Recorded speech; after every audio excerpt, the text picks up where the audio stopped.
Dr. Hemendra Arora. Today's topic is consumption function and average and marginal propensity to consume. Students, पहले हमने प्रभावपूर्ण मांग को discuss किया था। प्रभावपूर्ण मांग या इफेक्टिव डिमांड द्वारा कुल मांग क्रिया के द्वारा निर्धारित होती है। कुल मांग या टोटल डिमांड अर्थात टोटल एक्सपेंडिचर केन्स के अनुसार कुल उपभोग व्यय अर्थात टोटल कंजम्पशन एक्सपेंडिचर तथा कुल विनियोग व्यय का जोड़ होती है। As formulated by Keynes, consumption function is the schedule of planned consumption for various levels of disposable income. That is, C is a function of YD. कहने का तात्पर्य यह है कि उपभोग फलन डिस्पोजेबल इनकम का उपभोग फलन, या हम कह सकते हैं कि कंजम्पशन जो है डिस्पोजेबल इनकम के ऊपर निर्भर करता है। अगर डिस्पोजेबल इनकम ज़्यादा होगी किसी कंज्यूमर की तो कंजम्पशन भी ज़्यादा होगा।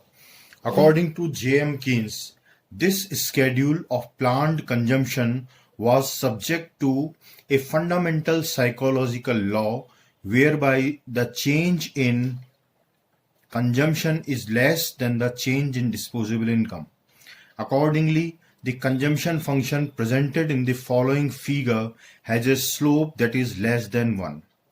कहने का तात्पर्य यह है कि J.M. Keynes ने बताया कि प्लान्ड कंजम्पशन एक फंडामेंटल साइकोलॉजिकल लॉ के ऊपर निर्भर करता है, जहां पर change in consumption is less than the change in disposable income. कहने का मतलब यह है कि कंजम्पशन में चेंज जो है डिस्पोजेबल इनकम में जो चेंज होता है उससे कम होता है। Accordingly the consumption function presented in the following figure has a slope that is less than 1। Figure 1.1 जैसा कि हमने बता रखा है, एक्स एक्सिस के ऊपर हमने डिस्पोजेबल इनकम ली है और वाई एक्सिस के ऊपर हमने कंजम्पशन लिया है। ये 45 डिग्री वाली लाइन हमने प्लॉट की है और ये कंजम्पशन फंक्शन जो कि सी लिखा गया है, ये कंजम्पशन फंक्शन दर्शाया गया है। As is shown in the figure 1.1, we have taken consumption on y axis and disposable income on x-axis. As is clear, consumption function has a slope less than 1. जैसा कि चित्र में दिख रहा है कि कंजम्पशन फंक्शन का ढाल 1 से कम है। वैसे तो उपभोग पर अनेक तत्वों का प्रभाव पड़ सकता है, परंतु जिस प्रकार किसी वस्तु की मांग मुख्यतः उसकी कीमत पर निर्भर करती है, उसी प्रकार उपभोग मुख्यतः आय पर निर्भर करता है। Some of the variables other than disposable income are wealth, terms of credit, etc. यहाँ यह कहने की बात है कि कंजम्पशन को डिस्पोजेबल इनकम के अलावा वेल्थ भी प्रभावित करती है, और दूसरा जो यहाँ दिखाया गया है टर्म्स ऑफ क्रेडिट, कि बैंक क्रेडिट जो है कितना आसानी से एक व्यक्ति को मिलता है उसके ऊपर कंजम्पशन निर्भर करता है, और वेल्थ जो होती है वो एक बहुत बड़ा डिटर्मिनेंट है कंजम्पशन फंक्शन को बताने का। Here C is a function of Y D. यहां पर वाईडी डिस्पोजेबल इनकम है और सी जो है कंजम्पशन को बताता है। When consumption function is linear, then C is equal to A plus B Y D is the equation of consumption function.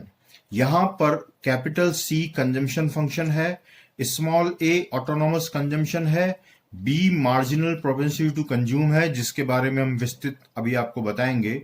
B जो है बराबर होता है delta c upon delta y d के। Slope of consumption function is marginal propensity to consume. Consumption function या उपभोग फलन का जो ढाल होता है वो हमें सीमांत उपभोग की प्रवृत्ति देता है, जिसे इंग्लिश में मार्जिनल प्रोपेंसिटी टू कंज्यूम कहा जाता है।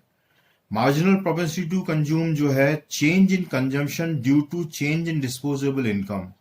अगर हम चेंज इन कंजम्पशन को disposable income, change in disposable income से डिवाइड कर दें तो यह हमें एमपीसी देगा, मार्जिनल प्रोपेंसिटी टू कंज्यूम देगा।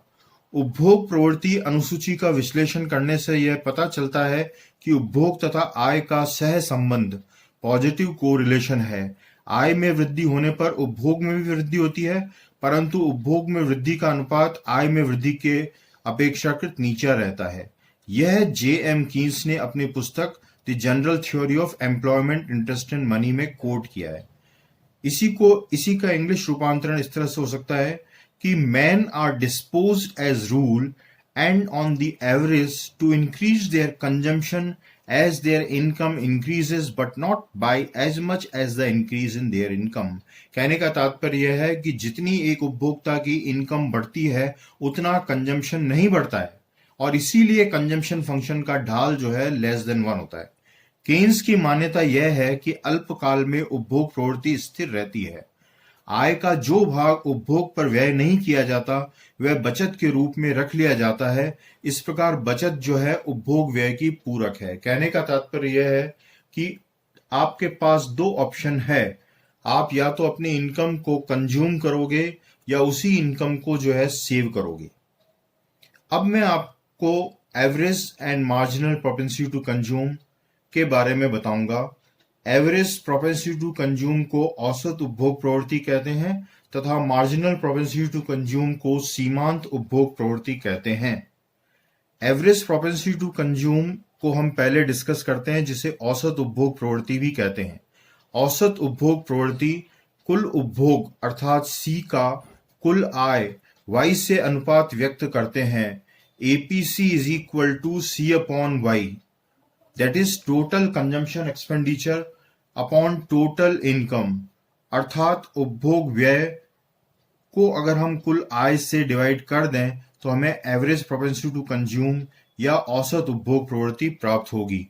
आय में वृद्धि के साथ साथ उपभोग में वृद्धि का अनुपात अर्थात औसत उपभोग प्रवृत्ति घटता जाता है, परंतु बचत प्रवृत्ति का अनुपात बढ़ता जाता है। उदाहरण के तौर पर यदि कुल आय 1000 करोड़ रुपए है और उपभोग व्यय जो है 750 करोड़ रुपए है, तो औसत उपभोग प्रवृत्ति निकालने के लिए 750 डिवाइडेड बाय 1000 अर्थात 0.75 एवरेज प्रोपेंसिटी टू कंज्यूम या औसत उपभोग प्रवृत्ति है। दूसरा उदाहरण यह है, यदि राष्ट्रीय आय 1200 करोड़ रुपए है और उपभोग व्यय 900 करोड़ रुपए है, तो राष्ट्रीय आय 1500 करोड़ रुपए होने पर उपभोग व्यय 1175 करोड़ रुपए होगा। तो आय के सभी स्तरों पर औसत उपभोग प्रवृत्ति की अगर हम गणना करेंगे तो वह 0.75 ही होगी। ऐसी स्थिति में उपभोग फलन अथवा उपभोग प्रवृत्ति एक लीनियर अथवा सीधी रेखा जैसी होगी, जैसा कि